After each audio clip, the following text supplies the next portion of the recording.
Good morning again, YouTube. This is Spider G. Just coming back. Been wanting to do these all reviews, not reviews because they're old knives. They're been done to death. But what I did want to do is shed some light on the throwback of these knives, and how long they've been making good knives for a while. Yeah, I mean they're using better material or just different types of material these days. The quality is getting better, but it was always pretty good. Just with these new innovative locks and stuff, you know, all around the board, they got to make sure safety, function, form, all that, fit, finish, tolerances, everything needs to make sense, come together, and then the business aspect of it has to make sense as well. People got to profit. You got to pay people. There's got to be a very good reason to be in that particular business. It's about making money, about being able to reinvest and be able to keep this as a generational thing and a good, healthy revenue stream. And the key is having at least three. So, you know, if this is what they're doing, that's great. You know, down to Gonzo Firebird to all the way up to, you know, these Chris Reeves, um, you know, all these hinders that, you know, cost quite a bit. Even these other ones that are out. The point is we all love knives, and I mean they were doing lefty friendly knives on. I think back in the day when I got these, the deal was you could get, and these were the specific ones I wanted. I wanted it in the FH-13 and FH-12, I think it was. Yes, there are the ones that have like the G10 and that are similar to this, but there's nothing like these particular steel ones because you got. I mean, this action is just guillotine, not something I like, but it does close fast if I ever need it. Never really need it. These were practice sharpening knives, but again, it was these were like $20, right?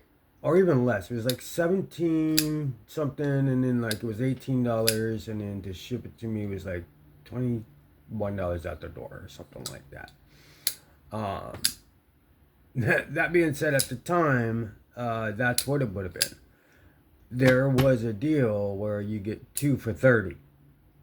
So I got both of these shipped to me for $30 and 30 something cents.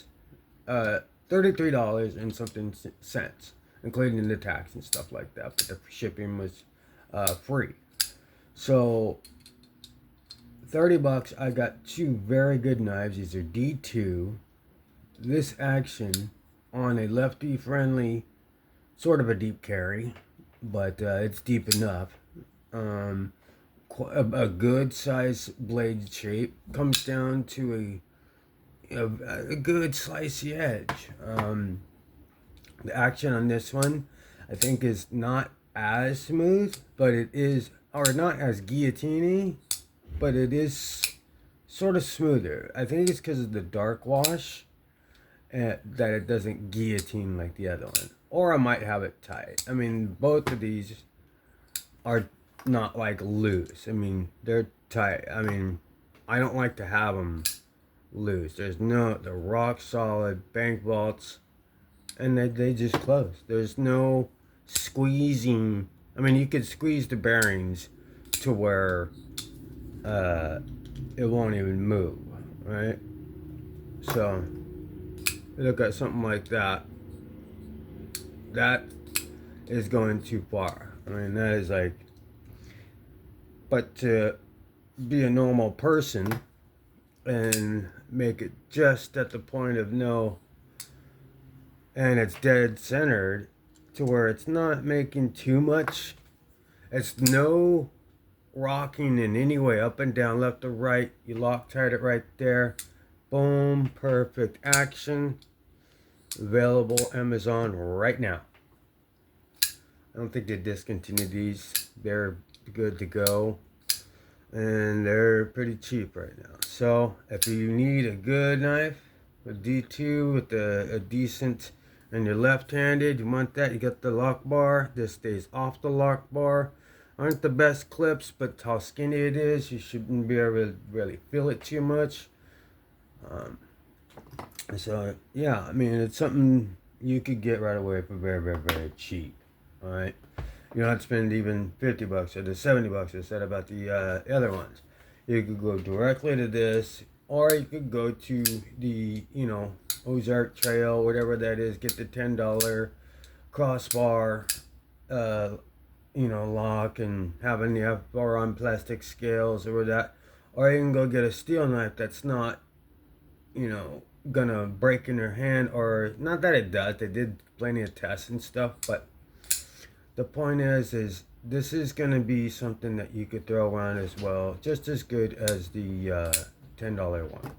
But these are still worth it as it is, as they start to make these new knives that come out.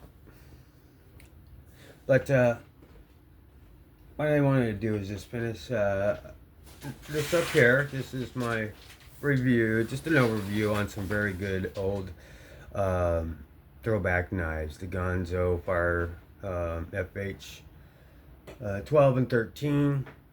It's very, very a good knife. Very, very, very good knife for how inexpensive they are, and they're very easy. They're on ceramic ball bearings, frame lock. I